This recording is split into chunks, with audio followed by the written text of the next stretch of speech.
My next presenter is a gentleman that it's very nice to be able to say is my friend, and has had a very successful career as not only in education, but also in coaching, specifically football. But he also recently has had a lot of success as a school superintendent in a couple school districts up here in Nebraska. But more importantly in his life, which you'll be able to hear, is his ministry and his devotion to men's ministry. And he came to me and Pastor Wilkie last summer, summer before. I said, boy, I really want to do something for Orphan Grade Training, get some young men involved in ministry. And today what he's going to present is just what he did. And we were thrilled because we're usually the mule that packs up and sends goods to people, but we don't really get to see who receives them. And you've heard from the different people, just like recently, some of those people that get to receive it and distribute.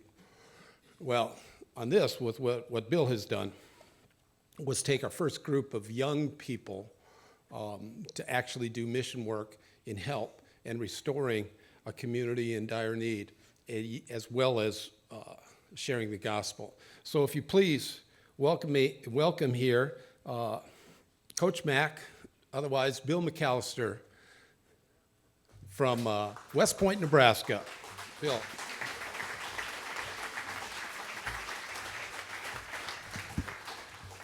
Well, first off, it's not about me at all. This whole thing, these are, I don't know if you can put the slide up, the first slide. These are the young men, and for whatever reason, God has put on my heart men's ministry. And that is a youth group on Wednesday nights with high school boys. It's in the summer with a group of men called Beers, Brats, and Bible that we get together, and their questions are kind of aggressive, but it's a lot of fun. And these young men, and my heart is young people getting into service. So here's the clicker. So these are the young men, and there's so many people, and Grant talked a little bit about the time frame, but what he didn't say is when I came in and presented the idea, it was already on pastors and Grant's heart to do this. So there wasn't any convincing. They just said, we're in. How can we help you? So in the summer, we organized that. This fall, Pete, can you stand up? Pete and I were looking for a location to take Concordia University's football team. And we went to New Orleans. We both drove down there, and we looked it over, and we just said, well, this isn't the right place. Too far to drive and different things. But Pete was instrumental in that and was very appreciative of his help as well. And we decided on Oklahoma, and because they could drive there in a day, and so that was very beneficial as well. Kind of coined this. I asked Grant what he thought. I think this is humanitarian ministry. My brother and I, we support some humanitarian efforts in Miramar, but it's more humanitarian because, well, you can't share the gospel there for one reason, but this is also a ministry on several different levels of what we tried to accomplish. Before I begin, thank yous. Orphan Grade Training, it would not have been possible to do this without you guys. Pastor Wilkie for his vision, Grant for all of his support and behind-the-scenes things, Pete for accompanying me, and Brent is in the back, yes. He took everything down to Oklahoma, and it was all there waiting when we got there, which was phenomenal. My wife, because the first thing I had to do is when we were getting ready to go is to put menus together. And so Peg looked at my menus. Now, men, when we go camping, it's kind of hot dogs and chips and maybe baked beans. That's the meal. And Peg said, no, this isn't going to work, Bill. Where's the vegetables? Where's this? And then people here went shopping and got the food. And I don't know who's here, but the food we took down was all prepared. Who cooked? Who were some of the people who cooked? Would you stand up if you helped cook?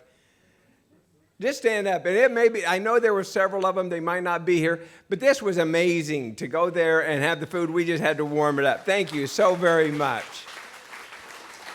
I know there was a lot of you. So it was just a great experience. And then all the donors that helped to support us, along with Coach Dabrico at Concordia University. He's a head football coach.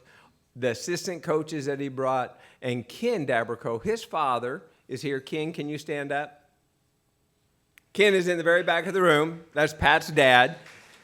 He accompanied us, and he's a construction guy. He owns his construction company. So he was instrumental in helping us with that. And then, of course, the athletes that went. And lastly, Thrivent, who we got their $250 gift cards that we were able to give to the church just as a donation for us staying in the church. Okmulgee, Oklahoma, a little information about it. 13% of the people have bachelor's degrees or higher. So it's a pretty low educated area for the United States. Average income is $23,800. Value of homes are $90,000. And graphic mobility, and mobility is very important because that's in and out. In the past year, they've had nearly a 20% mobility rate of people coming in or leaving. And so it's just a very, very poor area to live in the United States to see this kind of situation. We stayed at the First United Methodist Church. They were very gracious. They had built this new facility, and you can see it's kind of down on the bottom left.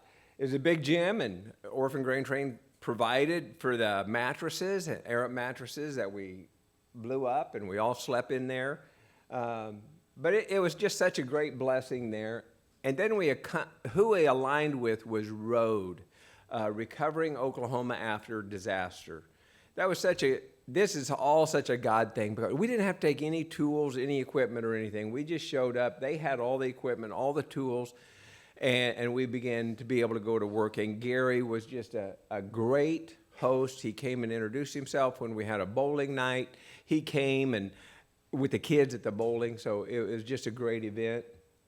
The work was, here were the two houses, and really, they wanted to get a house done. And that house was the one on the bottom left. And when you have 25 college kids on a roof, they tear off a roof pretty quick. I think we fell through 7 times, So that's them tearing off the roof, and we had people just on the ground hauling the shingles. And after the first day, Gary said, I think we can get the second house done too. So we started on the second house, but as we got on the shingles, then we also had to get all the decking. So we had to take the decking off. And when you took the decking off, then it was the rafters. So we were replacing rafters, decking, Okay, let me fix that. They. Okay, there was no we part of it. I wasn't a part of that. I kept my feet on the ground mostly. Now, Ken, on the other hand, he was up on the roof the whole time, so he's amazing. But you can see the condition of the house, okay? And to meet these people who come out and thank the kids is really amazing for the players. Here you can see the work that's being done on both houses. Shingles are off. We're putting new decking on. We've replaced the rafters, new fascia boards. And then finally, the shingles start going up. Now you can see one picture here. This is just a photo op. That's all that was. That's me in the Concordia hat. I said, I got to go up there for a photo op. That's it. I was the cook. I cooked. I didn't do the shingling and stuff. So that was just a photo op. Here's the finished products, okay? In 4 days, we tore that all the way down and re-roofed those houses. The house down there on the bottom was a young man who was 21 years old, going to nursing school, raising his 3 siblings. So it was very meaningful for him. The one at the house was a lady and a gentleman who they're working, they're trying, and just are at ends. Their ends don't meet together very well. Coach did have the opportunity to have a little fun. He took them to a football field there in town, And then we went bowling on the last night. But next to this football field is like a forest in Oklahoma. And you could see little things of smoke going up in the forest. What's that?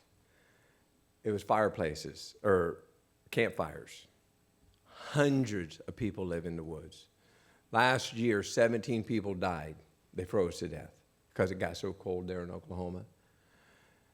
And you just didn't think places like this existed in the United States.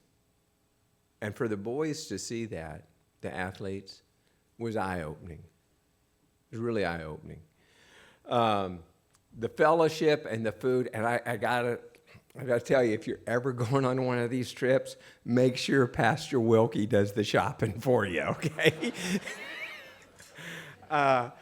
One night we did have steaks, and that's Ken helping cook. He'd be on a roof, and then he'd help cook. So we ate great. We had a great time. But obviously, when you're roofing like that, they were tired at night. The boys were tired. Each night, then we had Bible study. The Bible studies, there was a 5 weeks Bible study. And obviously we have football players. We began with, what's the game plan? What's your game plan for life? And we talked about that with them. The second one was the playbook. What's your playbook? You know, you have to have a playbook in football, and you have to study it, and you have to know it if you're going to be successful. This is God's playbook. And then the coach. Who's the coach? Who's your head coach? Who are we following? Relationships, and we talked about relationships. And then lastly is the fourth quarter. We don't know. And we want to end strong. It's important to start strong, but more than anything else, we want to end strong, finish well. And when we got home, 2 of the young boys were baptized. So that was very encouraging as well. Our outreach, the first night there, this young couple, these young kids were playing outside, and I was on a walk. And you could tell, I asked them where they lived. I was just visiting with them, and they were hungry. So I said, well, why don't you come in, and you can, because we had food, I said, we'll give you something to eat. I said, but first, go ask your mom. And he said, well, mom's not around. This here was the oldest sister that you can see in the first photo there on the left. That was the oldest sister that was taking care of him. I said, well, you go get permission. You can't go do something like this without somebody knowing what you're doing. And they came in, and they ended up eating with us every night. But the joy was seeing the players connect with them, you know. So it just opened all kinds of doors. I can't thank Orphan Grain Train enough, because there's no way I could have did this on my own, or we could have did it with Coach and everybody who helped. And we're planning another trip. Pat's all in. We would like to expand it to more teams, and really the benefit of young people serving, I think, does so much for them. And you're helping people who cannot give back. And that is such a service, not only to those people, but for the young people doing the work, you know. So thank you so much, Pastor, and Grant, and all of Orphan Grain Train, and everybody who donated. I don't know who you are, but it is so appreciative. And Matthew tells us, truly, I tell you, whatever you did for the least of these, you did unto me. And that's our message, and hopefully we can continue to grow this servant event to include more kids and helping more people. Thank you very much.